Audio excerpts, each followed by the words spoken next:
Gemini, welcome or welcome back po dito sa Daily Dose of Tarot 111. Kamusta ka ngayon? I hope nasa mabuti kang kalagayan, pampisikal, mental, emotional, o spiritual man yan. Ang video po natin na ito ay para lamang sa mga may malawak na kaisipan.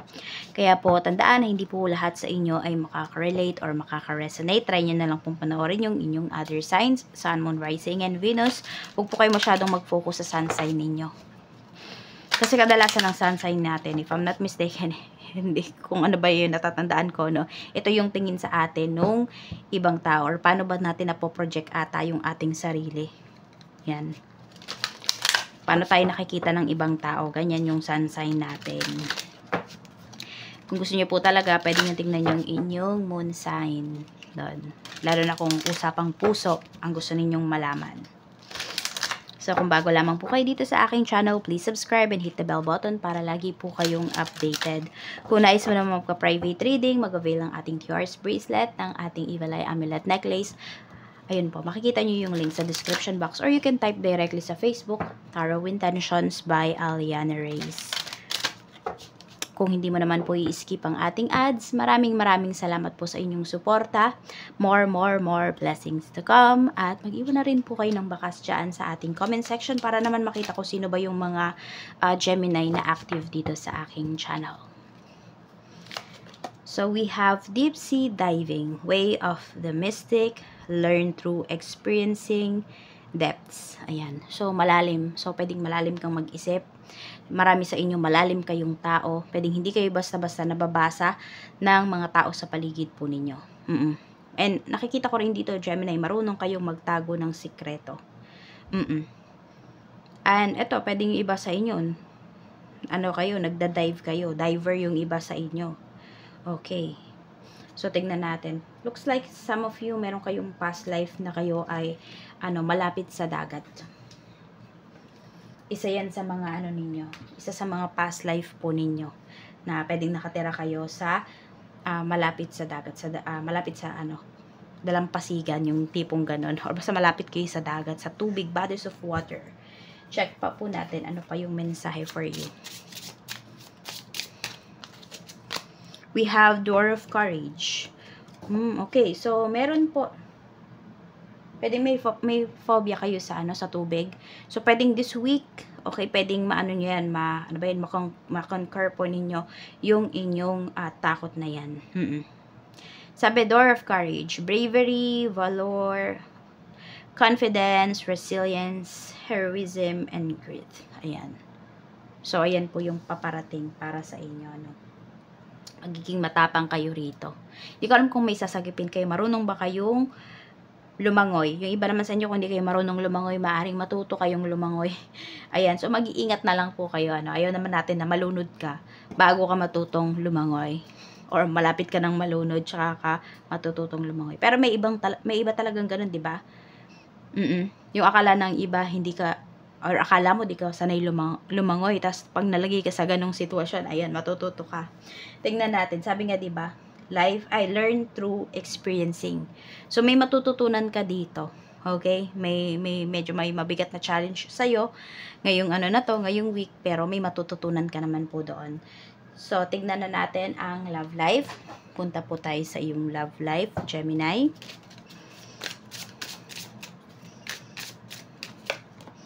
Meron tayo ditong conflict resolution.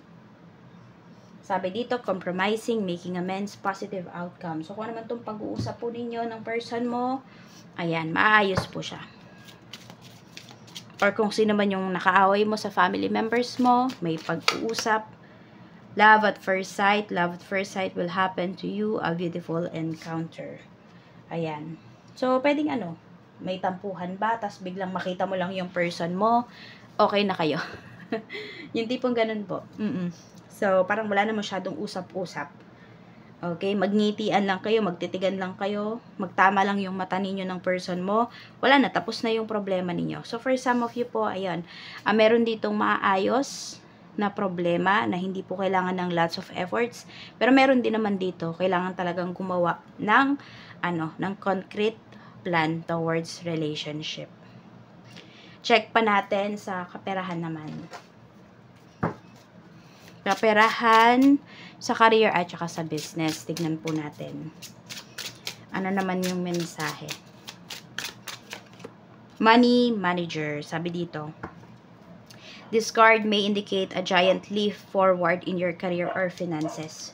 So, may malaking opportunity po ano napaparating para sa iyo, Gemini, pagdating daw sa iyong career at sa iyong kaperahan. Sabi dito, consider careers in money management, banking, accounting, or any field in finance. So, meron ba dito accountant kayo? Ayan po, Gemini, no? Or nagtatrabaho ba kayo sa bangko? Meron dito, you can look forward to a happy financial outcome. So, ngayong week naman ito, maganda po ang pinapakita para sa inyo. Very promising naman po yung magiging kalagayan ng inyong kaperahan. Pero syempre, kayo pa rin yung magdadala niyan. Nasa sa inyo pa rin kung i-accept nyo ba yung mga opportunities na darating or tatakasan ba ninyo, lalayuan ninyo. Tingnan natin. Okay, energies pa po. Spirit guide, money, career, business. Tingnan natin. Ayan o, may offer talaga sa'yo rito. So, may offer sa'yo dito na talaga naman po na masasabi mo na or parang matetempt ka talaga na i-accept yan kasi ang laki po ng offer sa'yo. Tingnan natin. Okay, sa career mo naman, we have 10 of Wands. So, kung meron man po dito, naghahanap po kayo ng trabaho, medyo mahihirapan po kayo. Pero, pinapakita naman dito na medyo matagal lang yung paghihintay, pero sulit naman po yung magiging work ninyo. What I mean is, maa-appreciate nyo po talaga at mapupunta ka doon sa career na may malaking sweldo or may malaking salary. So, hindi naman po, hindi naman sayang yung paghahanap ninyo dito at paghihintay po ninyo. Tignan natin sa inyo naman pong career, yung mga may current job. 7 of Swords. Okay. May ino-offer. Parang ito, meron dito, susulutin po kayo. Ibig sabihin, you have current work. Tapos, pwede po na may mag-offer pa sa inyo ng ibang company. Pwedeng mas mataas yung ino-offer nito sa'yo. Meron naman dito, nagbabalak na ba kayo mag-resign sa trabaho? Yan. So, pwedeng this week may pupuntahan kayong interview. Tignan natin kung makakapasa ba kayo. Lagot kayo pag nahuli kayo. Huwag kayo papahuli. The Hermit. Okay, pag-isipan mo daw mabuti. Pero maganda yung pinapakita rito, ha. So, for some of you, dahil nga, ito na yung naiisip niyo, ito na yung ginagawa niyo, ito na yung action po ninyo, yung next na magiging job mo, or kung ito nga makakapasa ka rito sa interview na to, pang matagalan na po yan. Pwedeng dyan ka na mag-retire sa trabaho na yan. Tignan po natin if you have business naman. Kung may business po kayo, we have the Hierophant. So, pwedeng meron kayong aatinan dito ng mga bazaar. Meron kayong aatinan na seminar in terms of about your business. Maganda yung pinapakita rito kasi marami kang makikilala. Oo, madami ka pang matututunan pagdating dito. We have celebration. So, alam mo yun, mga mo po talaga, mga katulad mo, yung mga makakasalumuha mo dito pagdating sa iyong business. So, yun, pwedeng may pupuntahan kayo na formal meeting or formal occasion dahil dyan sa business po ninyo. So, maganda ang pinapakita rito. Kung kayo naman po ay event organizer or meron kayong place na pinapaupahan. So, pwedeng maging fully booked po yan ngayong week na ito. So, sunod-sunod po yung yung reservation or yes, baka nga fully booked na talaga kayo. Tignan po natin.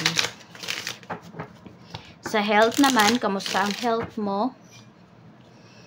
We have 9 of Cups. So, iba naman po sa inyo.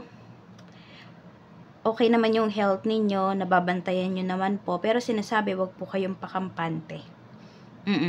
Pwedeng ganito, may relapse na mangyari kung meron kayong sakit before. Tapos, di ba, naging kampante kayo kasi iniisip nyo, ay, magaling na ako, di ko naiinumin yung gamot na to. Or, magaling na ako, hindi na ako magpa-follow up check-up dun sa doktor ko. So, yun po, no? Tapusin nyo po talaga kung ano yung mga dapat ninyong tapusin dito sa inyong mga nararamdaman. Yan, ang sinasabi kasi sa inyo dito, wag kayong masyadong matapang na, okay na, ganito, ganyan. Or wag nga kayong masyadong kampante. Ayun yung sinasabi rito. Kaya po, tapusin nyo ha, kung meron man kayong kailangang inumin, kunwari antibiotic. Yung tipong ganon, binigyan kayo, tapos nawala lang yung sakit, 2 days, hindi nyo na ininom, hindi nyo tinapos. So, tapusin nyo po. No, yun lang yung sinasabi rito. Kung meron kayong sakit na nararamdaman, at nawala na yan, Huwag pong pakampante. Tignan natin. Ano pa yung mensahe? Okay. Tignan naman po natin yung blessings na paparating para sa'yo.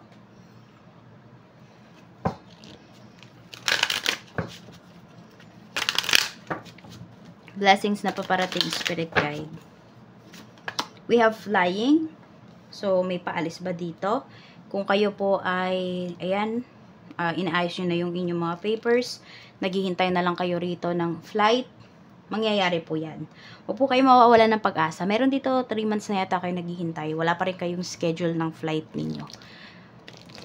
Pero ito naman ang sinasabi, hindi naman lilipas yung, sabi natin, yung taon na to, no, na hindi po kayo makakaalis. We have key. Okay. Meron makakabili ng bahay or sasakyan ang pinapakita rito. O, ingat-ingat lang daw sa pagdadrive ha. Yan yung sinasabi. We have fire. So, kung ano po talaga yung desire ninyo dito in terms of your finances, ay may pera din talagang paparating ha para sa'yo. Maganda talaga yung kaperahan mo ngayong week na to. Gemini, ayan. So, kung may kukuha ng bahay dito, basta ang bilis lang po ng proseso. Kasi gustong-gusto nyo talaga eh. Ayan no. Pwedeng pangarap nyo kasi talaga yan. So, ibibigay na po yan sa inyo. Kung kayo man, ayan, makukulayan na talaga. Kung meron dito nagpaplano kayo magpagawa ng bahay, bumili ng bahay, ng sasakyan, makukulayan na po siya this week. So, ayan lang po yung mensahe. Maraming salamat and more blessings to come. See you again on my next video.